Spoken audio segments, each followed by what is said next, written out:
Hello, everybody. My name is Omotola Atitebi. I am a certified family life professional as well as an inner healer. Basically, what I do is I make the world happy. I help you tap into your own happiness. I help you find your own kind of happiness by helping you dig into the goodness within. Today, we're going to be starting a series about emotional and soul healing and wellness. And what this is going to be is it's going to be, I think, about a 5-part series where we're just going to be talking about what the plan really is and how God plans on healing us. Really, the title is Healing the Broken Soul, God's Blueprint for Wholeness. And I'm going to be talking and sharing about what God's plan is, how He plans to make us whole, and what our role is as human beings on this journey of life. Okay. Are you ready to go on with me? So today we're going to be starting really by talking about what is soul healing, and how else to start this by reading from Psalm 23 verse 3, and it's one of my favorite verses ever, and it's very simple, just a line: it restores my soul. And when you think about Psalm 23 verse 3 and what it talks about, there are two keywords really. He restores, so restores my soul. So we're going to be talking about restoration and your soul. What is your soul and what is restoration? I like to think about our souls as the seat of our minds. So think about it as just your mind, your will, your emotions, the depth of your being, the place where everything else flows from. That's a very simple way to think about your soul. And when it comes to restoration, I like to think about restoration as the coming together of something that should be a what's the word now? A renewal, a refreshing, a repairing, and sometimes even like just brand new. So it's not like repaired and returned, it's refreshed. So think about when I think about restoration, I'm thinking refreshing, I'm thinking repairs, I'm just thinking God bringing us back from a place of depletion. So when you think about He restores my soul, you're thinking about God bringing the seat of your will, of your emotions, and of your being out of depletion. You're thinking about God repairing the seat of your life, basically. You're thinking about God repairing what is broken within. And then if you've been following me really, the next question you want to ask is, why does my soul need healing? And I'll tell you something, life does life. I'm sure everybody can relate to a time in life where they've had something happen to them, trauma, a sudden loss, a painful experience that you had no control over, or something you even tried controlling, something you tried your best to prevent, but it just didn't turn out as you wanted it to. Sometimes we experience losses in form of death, losses in form of divorce, losses in form of a broken friendship, a broken relationship, a dream that wasn't realized, the loss of stability. So say you lose your job, you lose your home, you become homeless. In fact, we're at a time where we have such a high population of homeless people around us. So loss is one of the reasons why we need healing for our soul. There's also rejection from not being chosen, from not being heard, or from not being loved. And these things can impact or even fracture our sense of identity, joy, and trust. And that's why it is important for us to pursue healing. That's why it's important for us to find healing for our soul. And I'll tell you what soul healing does look like, because we've said all these things, and I'm sure from everything I've listed, there's one thing that has happened to you from all the things we listed about why our souls do need healing. So the question then is, what does healing for our soul looks like? And healing really is not just emotional recovery, it is a spiritual process. And I'll tell you why it is a spiritual process.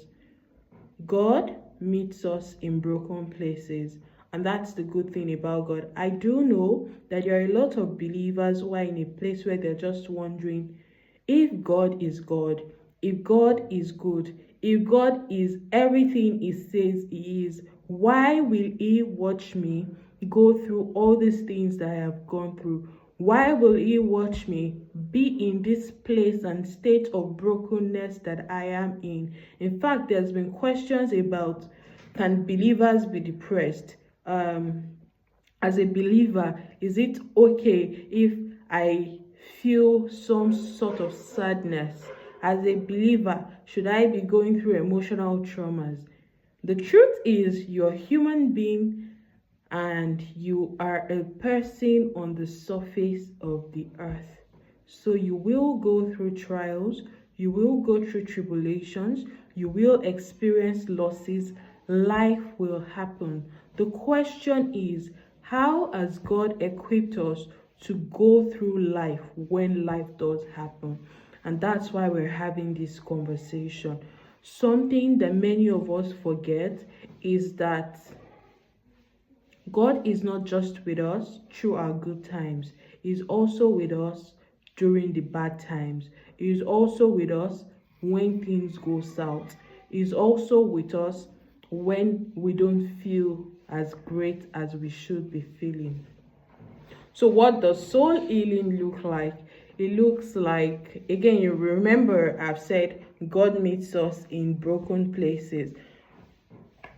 Before we go into what soul healing looks like, I think it's important to talk about the signs that your soul needs healing.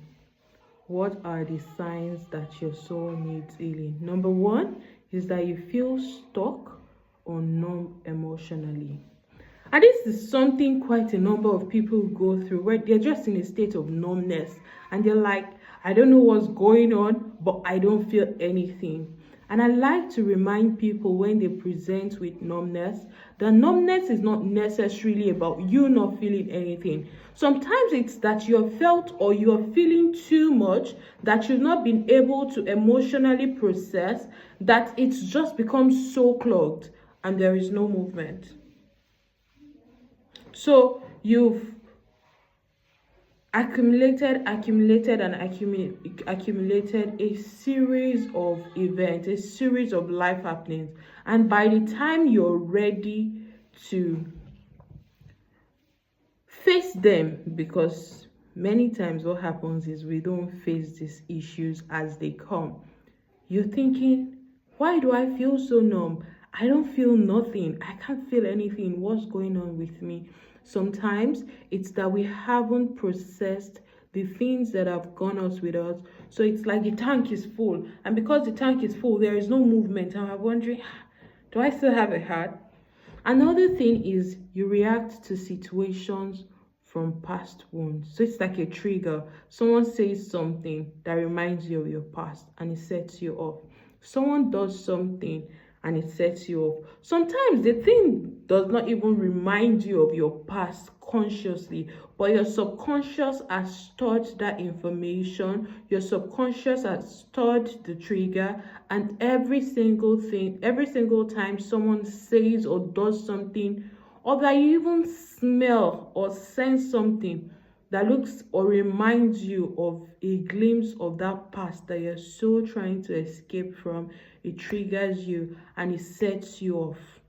That's a sign that you need soul healing. Another sign that you need soul healing is that you struggle to trust, to hope, or to connect. The truth is that as human beings, we are made to connect. We are made for community. Nobody was created to be an island. Nobody was created to live a life of loneliness. Nobody was created to be alone. Everybody was created to live in community. The question is, what has impacted your ability to be in community, to trust other people, to hope for a better tomorrow, to hope for a better experience? Is it that you've had friendship betrayals and you no longer feel like you can trust the people in your life? Is it that you've experienced downtimes that have kept you isolated and you're struggling to come out of that isolation? That's a sign that you need emotional healing.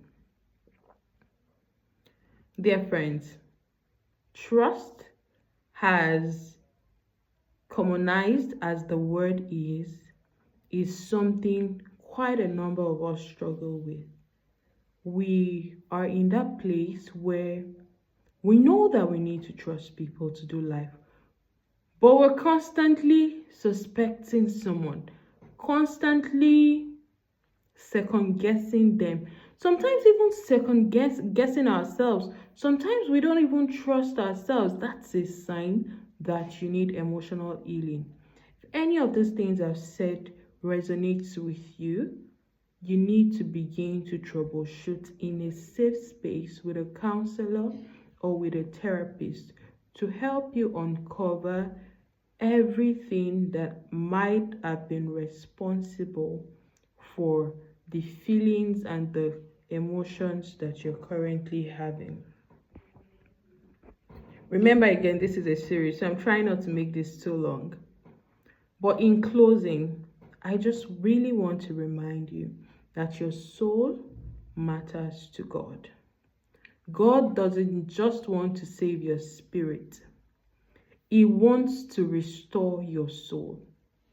He wants to restore your inner life. He wants to restore your emotional core. He wants to restore your story. He wants to use your story for His glory.